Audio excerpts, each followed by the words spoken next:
1993 Cadillac DeVille 4.9 liter V8 PFI. Customer complaint: there is a very strange noise coming from under the hood when you first turn the car on, and you also hear the noise, sometimes even worse, when you turn the car off. This thing is making a very weird noise, and I already know what it is, but I'm gonna let you guys hear the symptom first, and then I'm going to tell you. So let me put my microphone right here and go start the car for a second, just so you can hear it.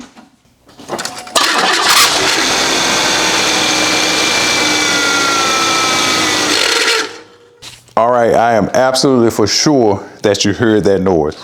And what it is that this is one of the most unusual symptoms I've ever seen for an alternator. Let me zoom you guys in so I can show you what that is. This is the alternator. Take a look at this. See that right there? Let me let you hear that. You hear that wiggling? The cooling fan is a little loose on the alternator. And so that noise is just it when it's wobbling. When you first turn it on, that thing wobbles. And I'm not sure if that's the only thing wrong with it, but that cooling fan is definitely loose and is not ideal. So we're gonna go ahead and swap that out. The system is charging just fine. There's nothing wrong with the alternator within itself in terms of its charging capabilities, but we're gonna go ahead and change this out. So let me get my tools, and we'll go ahead and get to cracking. Oh, and by the way, before we start, I'm just gonna add a quick little segment in this video, just some information about the alternator in this car from the service manual.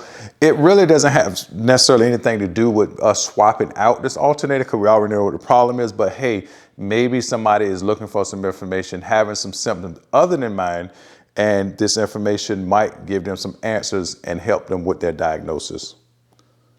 All right, so we're coming straight out of the service manual here. There's a few informational things I just want to put in this video here. They're not necessarily applicable to me just swapping out an alternator, but say, hey, maybe somebody is looking for specific answers to certain things depending on conditions and symptoms that they have, and this part of the video just might help people out. So the first thing that I want to point out here, it's several things, I think about 5 or 6 things I picked out of here I think might be useful for people to know. The first thing is that vehicles with the heated seat option, this is option C50,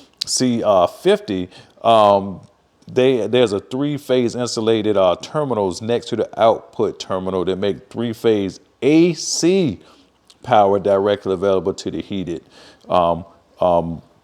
windshield power module. So just so you know, that power module actually takes AC voltage, not DC voltage. So that might be good in case if you have one of those in your car and you are diagnosing it. Next thing you want to know, I want to pull out here is that just generally speaking, if the duty cycle falls below 7%, the charge indicator light will come on. There's other reasons why that'll come on, but that's just, I guess, probably the most general reason why that you'll see that charging light come on. If there's a problem with the alternator, that is. Next one is that here's what you would expect to see with the duty cycle here. Generally speaking, at high speeds, the on time may be 10%, the off time may be 90%. At low speeds with high electrical loads, the on and off may be 90 and 10% respectively. So for example, if you're just going to diagnose if you have a problem with the charging system, you can cut the car on idle, just load up the circuits and just see how high does the duty cycle go. Or if you can hook, say, an oscilloscope up through the firewall or somewhere under the hood, drive the car at highway speeds and just monitor it to see does the duty cycle go down, for example. Here's something interesting I didn't know. I've ridden in many, Cadillacs like that 90s era, Cadillacs such as Bromes, DeVilles, etc., Eldorados, and they all had what I call that classic Cadillac whine to it. So And I know that the alternator, the charging system, has something to do with that whining coming through the speakers. But if you look here, this is specifically why it could be happening, is that it said capacitor or condenser mounted to the slip ring end frame protects the rectifier bridge from high voltages and suppresses radio noise. So I'm about to install a brand new, AC Delco part here that probably has higher quality material. So maybe it might, because I do got a little whine in my car, maybe it might make it go away. I don't know. It doesn't matter if the whine is normal. But the point I'm trying to make is that when these cars was brand new, did they have a whine? I don't know. If you know out there, let me know down in the comments. As far as the terminals, the P terminal is designed for a tachometer, if you need that for diagnosis. Of the L terminal, which is connected straight to the indicator lamp here. The F and S terminals are not used, and obviously the output stud is what that's for. So I just wanted to point that out in case you was wondering what those are for, in case you want to test your alternator here. Another thing here, this is other reasons why you can see the charge light come on here. And the very last thing, which is real interesting, you're going to find this interesting right here for looking up noisy generator. They even tell you that the high frequency whine or magnetic noise may be heard at full output and not a failure. That was the first, what I told you over here, but let's look here in the second paragraph. In many instances, generator bearing noise and other engine related noises are mistakenly diagnosed as generator magnetic noise, generator whine. A simple test includes: number one, let the engine idle; number two, raise the hood and carefully evaluate the source; and number three is what I want to show you. Ground the brown generator disabled test lead found under the hood near the generator. So there, basically, I did not know this, and this could help somebody else out if they're needing to know this, that there's an actual lead. So you can turn the car on and you can ground that lead and it disables the alternator, so you can evaluate noise, and you can also probably do other functional tests and just verify stuff is working. So that's it. I thought it'd be good to know, good for documentation purposes. So let's just go ahead and get back to swapping out this alternator.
Let me show you guys a brown wire right quick for the tachometer. See if I can zoom in close enough here so you can see it here. I'll take a picture of it as well. This here,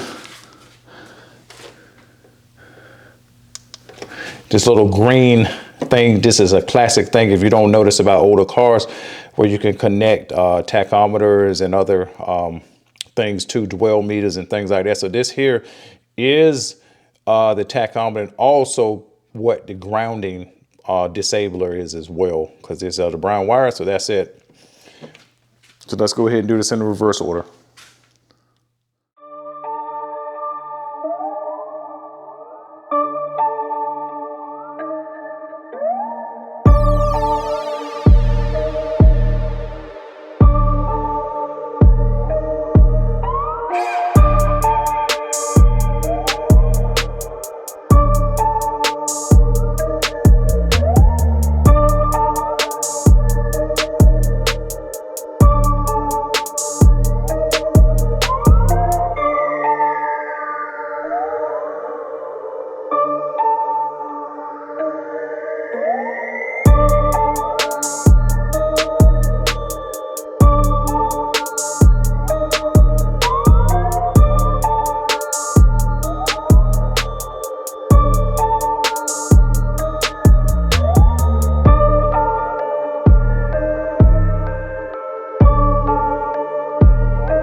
All right, guys, here's an unexpected turn of events. I actually had to take my brand new alternator apart and install a part from my old because I looked at my torque meter wrong and set it to Newton meters, no, the foot-pounds instead of Newton meters, and snapped off the stud to where the positive right here goes right here. So I snapped this thing off, but luckily I took the old one, you know, the one from the old unit over here, installed it into here. Now, the next problem that I have, as you see, getting these brushes here back into place. But if you notice, these little brushes here, I'm gonna take some pictures, have some holes, at the top, and you also see a hole at that little pillar under the brush. So what that seems to be for, and it actually comes through the back side here. You see this little hole right here on the back here? So this paper clip, for example, can go all the way through here. You know, what happens is that you're gonna have to take them springs in here. Let's see if I can get some light in here. Take them springs right here. Take the springs right here, and you're gonna have to push the brushes down on top of those springs in there, and then you're gonna have to put a paper clip or something through these holes to hold them in place until you slide this thing here back together with this, and then you can pull the paper clip out the hole in the back. At least that's the method I'm gonna do. So anyway, let me start doing that. This might take me just a little while here, but I'll show you what I got with the end result. But anyway, wow. Didn't expect this, but at least I am learning something here. All right, guys, as you see, I got the brushes back in there with the paper clip holding them in place, and the paper clip is even coming out on the back side here as well.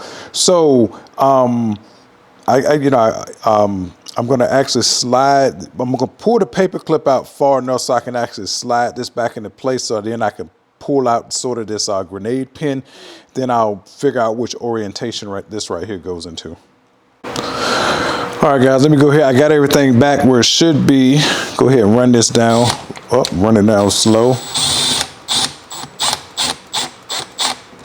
I assume as long as they're good and tight, I'm gonna just get them all kind of down first. Let me not go overboard because I don't want to break these.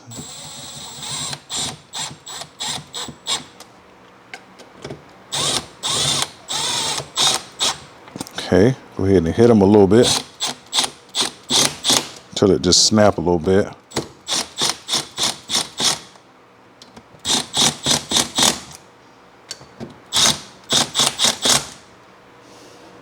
That should be good and tight. Let me do one more little round here.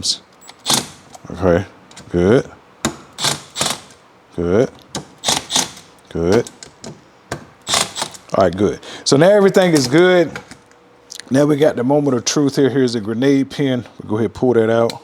Boom, I heard them kind of jump up in place, and they jumped up and hit the little, I don't know the name of the part, but whatever they're supposed to connect to send the current through.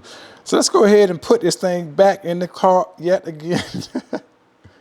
All right, guys, here's the moment of truth here. Let me go ahead and I'm gonna put my microphone down here again. I'm gonna go start the car. And if we don't hear that screeching noise anymore, we know we solved the problem. And hey, we even got a 2-for-1 today. Learned a little bit of alternator internals and made the repair. So let's do this.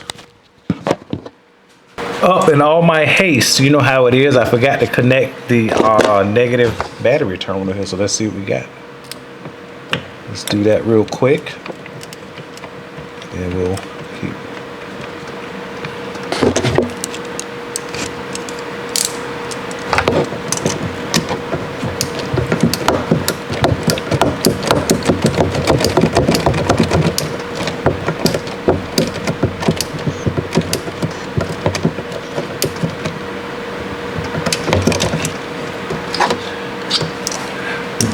All right, got that installed. Let's go and fire it up.